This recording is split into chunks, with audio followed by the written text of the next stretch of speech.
TV kama ilivyoanza kipindi vijana kuna mwafaka na kipindi kuna RG ambaye ni mchambuzi wetu na tutaenda kuzungumza kwa muda. Lakini pia hapa ni kipindi hiki leo tutakuwa na wageni mbalimbali ambao tunaongea kwa njia ya simu, hususan kujadili mjadala ambao mzito kabisa kwa mitandao ya kijamii mbalimbali, kwa kwenye vibanda mbalimbali vya hao wanazungumza hii kauli kwa namna ambayo sasa ni kauli ya Mheshimiwa Waziri Mkuu Mheshimiwa Kassim Majaliwa, ambapo anazungumza sio kwa ubaya kwa upande wake, lakini watu wamepokea kwa tofauti sana, kusema kwamba kwa wale wote ambao wenye degree ambao pia hawana ajira, pia amesema wanaweza wakaenda VETA wakasoma VETA kupata ujuzi ama fani. Lakini pia tumeona mwenyekiti wa CCM katika mkoa wa Kagera Faris Mbiane naye amekazia hapo, amesema watu wanaangalia ujuzi ama angalia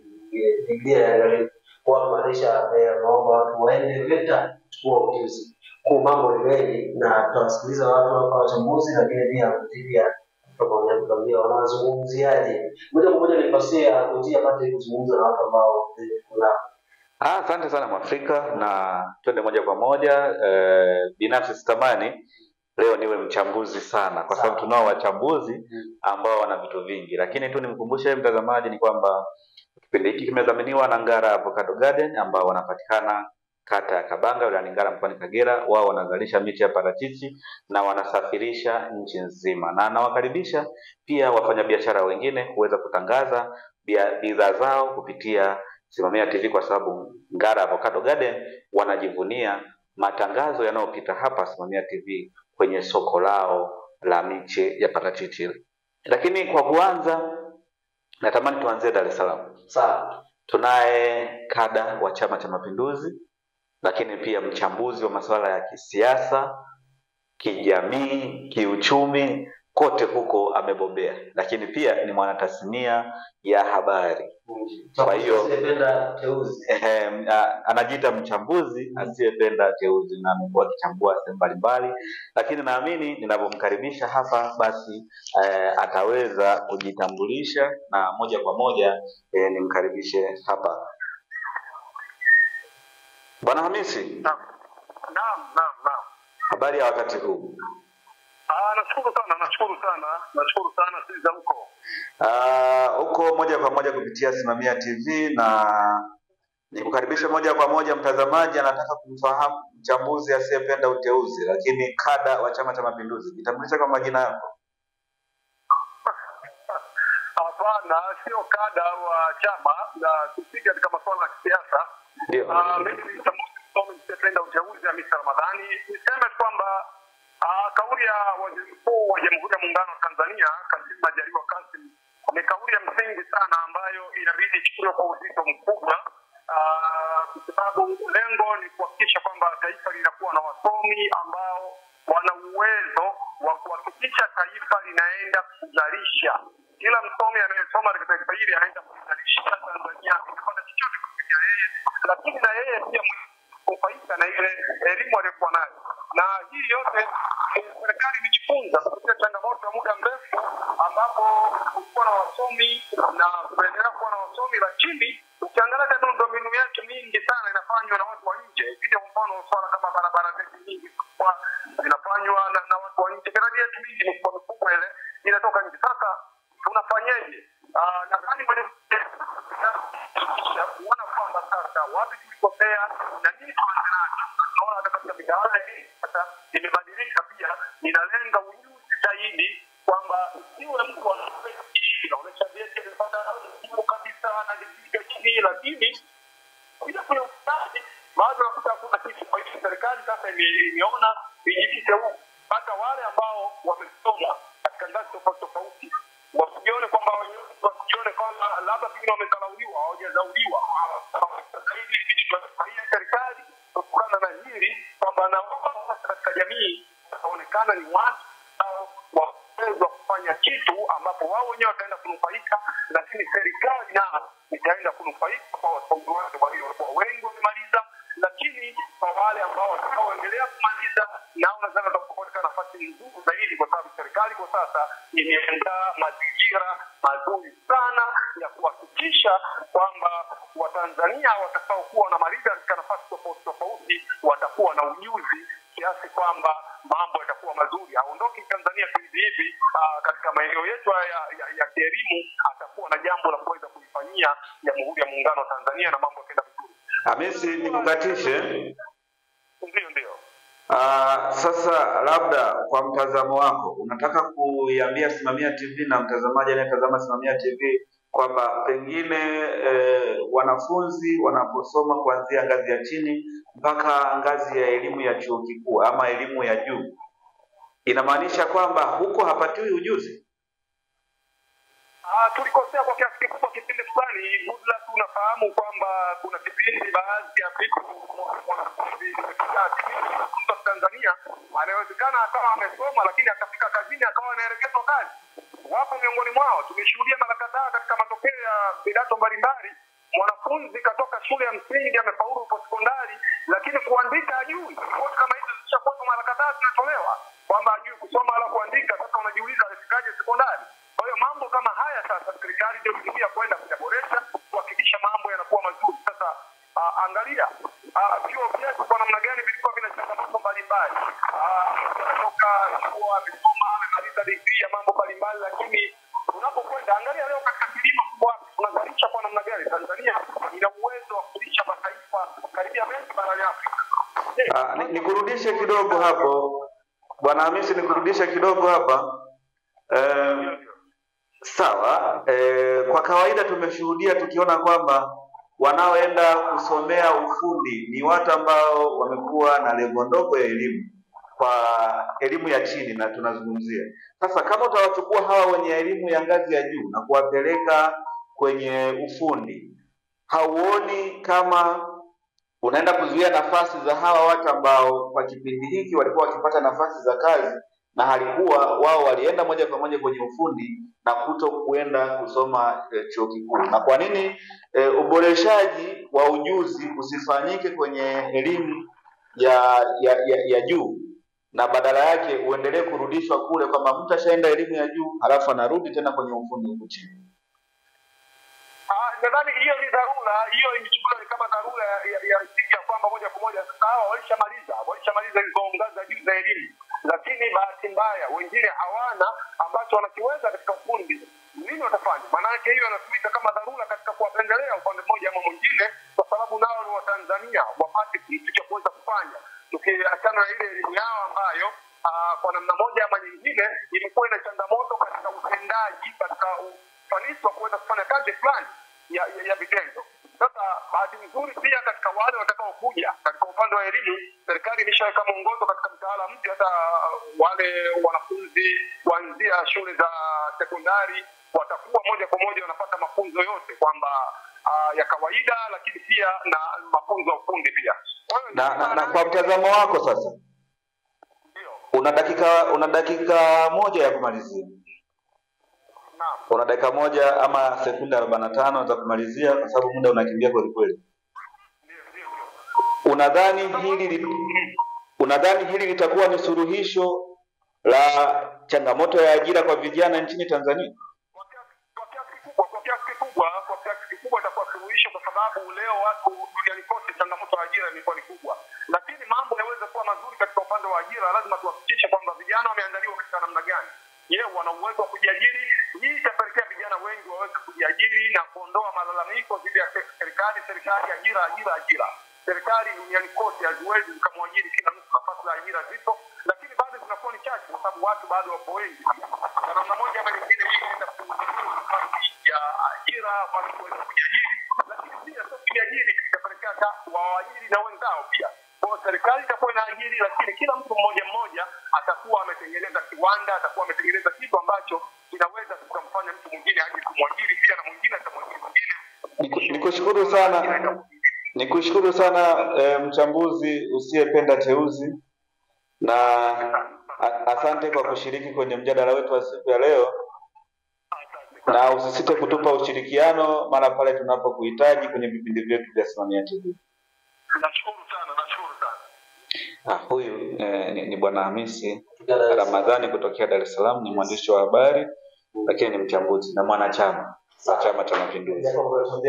Sio kala. Ya amesema sio kala, lakini nyuma ya kamera anaweza kusema sawa. Mimi wakati tunaendelea kutafuta wengine kwanza sasa hivi tuende na mtu wa upinzani au tuendelee na mtu wa Chama cha Mapinduzi? Sio tutapigia mtu wa chama chochote. Basi tuende na mtu wa upinzani.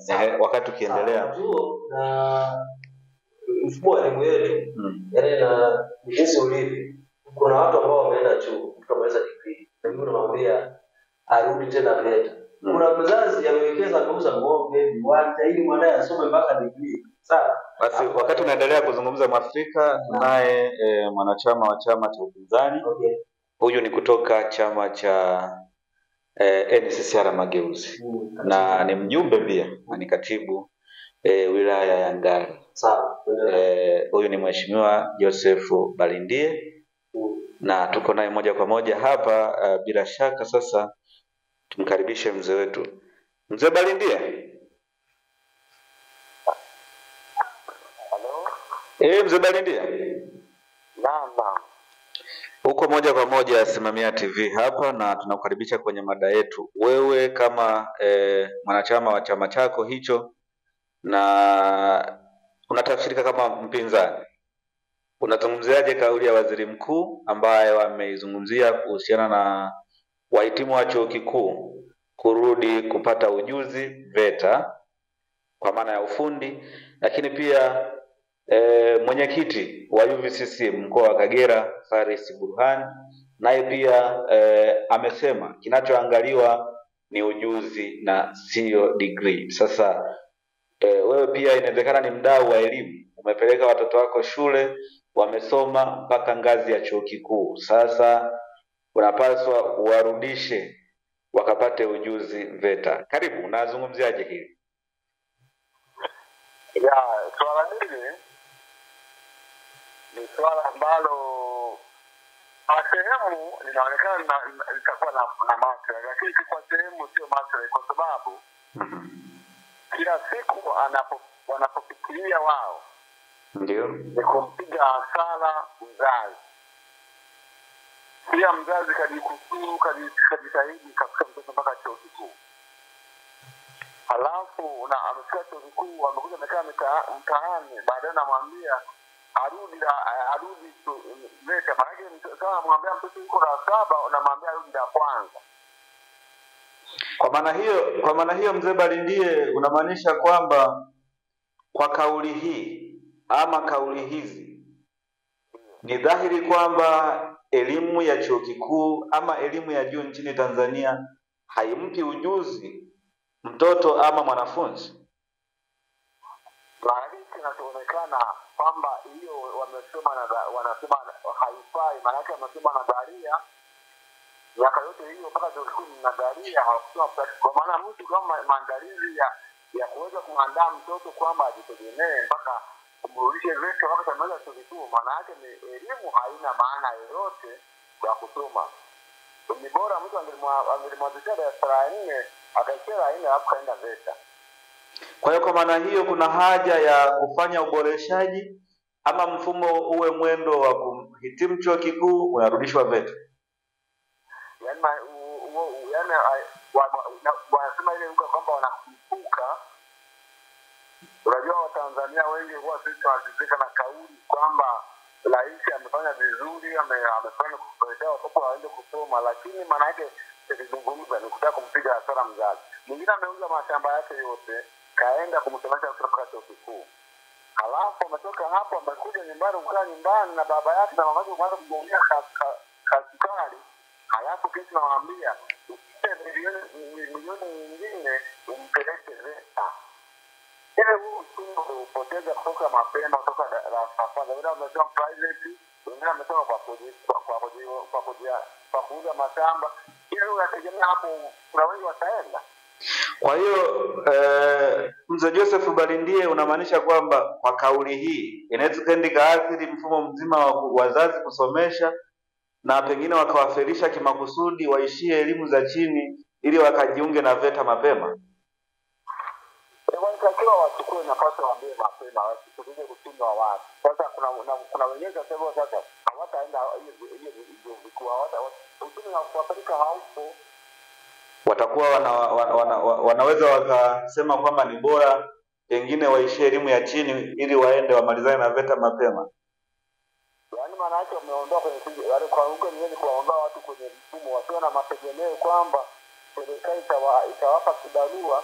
Maana yake turudi video mashambani, baada ya tunataka watu waje mashambani wakalime. Una dakika moja ya kushiriki kwenye mjadala huu. Pengine labda wewe ushauri wako ni upi katika hili? Ushauri wangu wanje ambacho nilifahamika watakiwa waambie kama waliwaandaa mapema. Hao ambao wamemaliza mwaka huu au mwaka jana, hawa watakiwa namna kuwasaidia, lakini wanaoanza huko mbele watu hivi ndio vikuu wazionavyo, watu wakija kwa mfiki waende zote pale wanapopeleka wakapeleka kule na nini JKT. Wakapeleka JKT waende VETA mapema. Tunakushukuru sana mzee Barindie.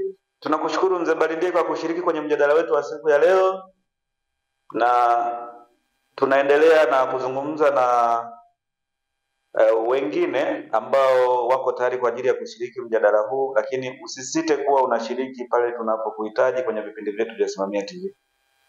Mimi nakushukuru sana. Asante sana. Okay, tumetoka kumsikiliza mzee Joseph Barindie. Huyo ni Joseph Barindie. Kutoka Ngara hapa. Ngara hapa nani mwenye ni katibu. Nimemsikiliza vizuri hapo. Katika mazungumzo yake. Huu mjadala unateka hisia za watu wengi sana. Tofauti. Wanazungumzia imekuwaje kama tulizungumzia ya Razali anasomesha mwanae anasubiria ajira haziko, badala ya ile solution ya kupata ajira tayari nasikia na wakati tunaendelea Afrika tayari tunaye huyu ni kutoka katika jumuiya ya UVCCM wilaya ya Ngara, na ni mtaalamu pia kwenye masuala ya uchambuzi wa mambo. Ni mwanasheria. Naamini yuko vizuri, nani mwanasheria. Sasa huyu ni Tito Philemon kutoka wilaya ya Ngara, lakini pia amekuwa ni mdau mkubwa wa Simamia TV kwenye mijadala mbalimbali. Sasa nimlete moja kwa moja nimuunganishe na Simamia TV hapa kwa mtazamaji ambaye anatazama mjadala wa siku ya leo. Tito Philemon, kama unanisikia vizuri? Nakusikia vizuri ndugu mtangazaji, habari za hapo studio? Studio tuko vizuri. Upo Ngara? Nipo Dodoma. Uko Dodoma? Ndio. Lakini bila shaka unatupata vyema. Nakupata vyema na wapata vyema Simamia TV, nashukuru sana.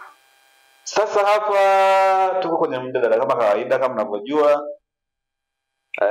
Mwafrika pembeni na mimi niko hapa moja kwa moja kama mnavyonisikia. Japo sauti ya Mwafrika unaweza kuwa hujaisikia vizuri. Nampata. Lakini twende moja kwa moja, pengine wewe kama wewe ni mwana CCM. Ndio. Na umekuwa kijinasibu kama kada wa CCM. Ndio. Mwanasheria. Ndio. Mchambuzi. Sahihi. Lakini ni mhitimu wa chuo kikuu mwenye degree.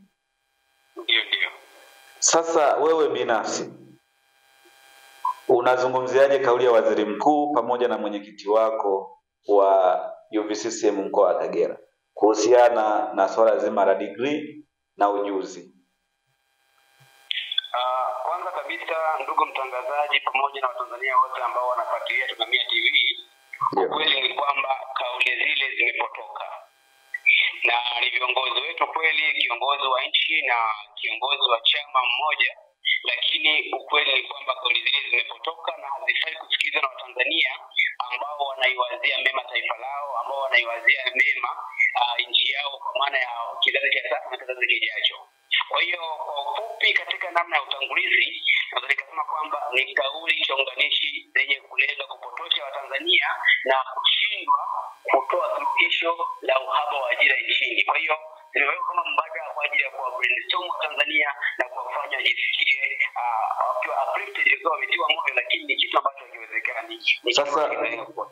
Sasa Tito, nikukatishe hapo. Ndio. Mzazi anasomesha mtoto. Ndio. Kwa gharama zake binafsi. Sahihi. Anaanza chekechea, anapanda mpaka anafika elimu tunayoita elimu ya juu ambayo ni ya chuo kikuu. Sasa kauli hizi haziwezi kupelekea pengine wazazi waweze kuona kwamba hakuna umuhimu wa kumpeleka mtoto chuo kikuu, na badala yake wanaweza wakawashauri watoto wao wafanye vibaya katika mitihani yao kwa elimu ya msingi na sekondari ili waende kujiunga na vyuo vya ufundi mapema ili wasipoteze gharama za kuwapeleka vyuo vikuu. Ndugu mtangazaji, kweli ni kwamba hizi kauli ni kauli ambazo zinalenga kuweza kutoa taharuki ili kujibu hoja za madai ya vijana wengi wa Kitanzania ambazo zinaendelea kwa sasa mitandaoni. Kwa hiyo sio kauli ambazo nahisi wamezifikiria, ila ni kauli ambazo zimetolewa kwa mhemko katika namna ambayo itatengeneza tension kwa vijana, hasa vijana au makundi yanayoendelea kudai ajira nchini kwa sasa. Ila ikumbukwe kuwa mfumo wa taifa letu kwa sasa, manake kwa maana ya elimu ya chini, elimu ya msingi na sekondari na elimu ya juu, ina mfumo unaitwa 742 education system. Hii 742 ni kwamba tunaanza elimu ya msingi miaka 7, darasa 1 darasa la 7, tunaingia elimu ya sekondari miaka 2, kuna elimu ya sekondari ya upili ya high school miaka 4, kuna elimu ya upili ya high school miaka 2, na tunakuja kwenye tertiary level ambazo tunasoma miaka 3 au miaka 4, miaka 5 pengine kutokana na specialization. Sasa kinachokuja kujengewa sasa hivi sio tu kwamba kinaathiri rekodi ya wazazi wetu, lakini pia kimsingi kinakuja kuondoa uhalisia wa mitaala yetu ya elimu, na kiasi kwamba serikali inadhoofisha kile ambacho inakisimamia. Kwa moja kwa moja kwa msingi huu, jamii naamini na kuelewa kuwa serikali haijiamini, na si kujiamini tu, jamii inakuja kuelewa kwamba serikali haielewi inachokisimamia, haielewi inachokifanya. Tulitegemea kama wakuja na mfumo wa elimu bure, basi watumie mfumo huo kuweza kuratibu msingi mzuri wa kitaaluma, msingi mzuri wa kielimu katika taifa letu. Lakini sasa hicho jambo sasa ni kwamba serikali ina pressure ya watoto walikuwa wengi, hatuna uwezo wa kuajiri, tufanye nini? Wanaamua kuibua swala la VETA kama mmoja wa vijana waliokosa ajira nchini, wakati kwa hapo vijana wengi mtaani wametokea VETA na wana ajira vile vile. Huko swala ambalo nadhani la kimwemko serikali imeanza kuingilia kwa sasa. Kwa maana hiyo unamaanisha kwamba kuwapeleka VETA wapate ujuzi bado sio suluhu ya kumaliza changamoto ya ajira nchini? Ni sahihi. Kuwapeleka watoto VETA sio suluhu ya kumaliza tatizo la ajira nchini, lakini pia kuwapeleka watoto VETA kutoka degree ni kutaka kudhalilisha na kuondoa uhalisia wa elimu ya Tanzania, uhalisia namna vijana wanavyochukulia taaluma yetu, wanavyochukulia elimu zetu hapa nchini, na kuweza kuwadhoofisha kiakili. Pia hii inatengeneza matabaka. Ndugu mtangazaji, huwezi kusikia mtoto wa waziri anamaliza degree anaenda VETA. Huwezi kusikia mtoto wa mkurugenzi anamaliza degree anaenda VETA. Huwezi kumsikia mtoto wa kiongozi yote yule anamaliza degree anaenda VETA. Hizi VETA, hizi ajenda tunaongelea sisi watoto wanyonge ambao wanaamini hakuna cha kufanya, hatuna connection. Wao wanaenda DOT, wao wanaenda TLA, utasikia wanaenda next connection zipo nyingi, ila sisi tunaenda kwenda VETA. Kwa VETA sio mfumo halisi. Kama wanahisi VETA inafaa ndugu mtangazaji, waingiza kwenye mfumo halisi wa serikali. Wamefanya marekebisho kwenye mfumo wa kielimu, basi waingize kwenye mfumo wa elimu. Unatoka darasa la 1 hadi la 7, form 1 hadi form 4, chuo kikuu hapo VETA. Basi kama ni mfumo huo utakuwa huko recognized na waendelee utatibu maalum tujue. Ila hiki kinachoendelea kwa sasa nadhani ni kukurupuka kwa serikali na kukurupuka baadhi ya viongozi bila kufikiria masuala mapana ya kitaifa. Kuna dakika moja ya kumalizia, nini kifanyike? Kitu kufanyika ni kwamba serikali iache VETA kama ilivyo, ni vocation training tunajua, waiache kama ilivyo VETA. Watu waliomaliza degree wanataka kwenda VETA waende kwa mawazo yao na machaguo yao, kama wao wamependa, ni personal choice, aende kwa kupenda na sio kwa asusi ya serikali. Hii itawafanya vijana Tanzania waweze kuelewa wanachokifanya. Mtu amemaliza degree, of course sheria, amemaliza degree ya uandishi wa habari, ana shahada labda tuseme ya engineer, anaenda VETA ndio kuanza kusomea leseni. Basi yeye anatumia leseni ya udereva kama kuongeza CV kwa hiari, sio kwa hamu ya serikali. Sasa serikali inaposema tuongeze VETA baada ya degree, moja kwa moja serikali haijapanga. Basi ninachokishauri kwa kumalizia mtangazaji, serikali iliyoko madarakani kwa sasa na watunga sera pamoja na wasomi wote nchini wakae watafakari mbadala pekee wa kuweza kuruhusu na kuondoa swala hili. Ila kwa fikra za namna hii ni kwamba serikali hapa inapotoka. Na kingine, vijana wa Tanzania wote bila kujali itikadi zetu za kivyama vya kisiasa tuweze kusimama pamoja, tutoe mawazo chanya, tuwe na umoja chanya utakao kufanya mapinduzi ya kifikra kwa mifumo yetu ya kielimu, mifumo yetu ya kiuchumi, ili serikali yetu iweze kuongozwa kwa kuzingatia sera na fikra hizi za vijana wanaojitambua na sio wenye kukupoa kutoa maamuzi yasiyo na tija kwa taifa. Nikushukuru sana Tito, una mengi ya kuzungumza lakini muda sio rafiki. Nashukuru sana Mtanzania, natakia kazi njema hapo studio. Asante kwa kushiriki kipindi chetu na wasalimia hapo Dodoma, na nikutakia majukumu mema unaendelea nayo wakati huu. Asante sana, shukrani. Sasa watu wanalipuka. Lakini natujui tu tunasema watu wanaongea sana. Mimi naona sina cha kuongeza, lakini unaweza kaongea. Tunachangia kidogo kwa wale ambao wamezungumza. Tunaona wengi wakiwa na mashaka. Mfano leo hii kwenye nyumba mbalimbali wakati tunakuwa kwenye kujiri, ukisikia au wakati unakaa unaona fulani anasoma anafikia chuo kikuu na degree anasoma, yani kuna namna unachukulia ile jamaa ni au unaona kabisa ile kuna mahali hivi anafika. Lakini leo hii bwana ghafla huyu anazidiwa na fundi seremala wa mtaani yani.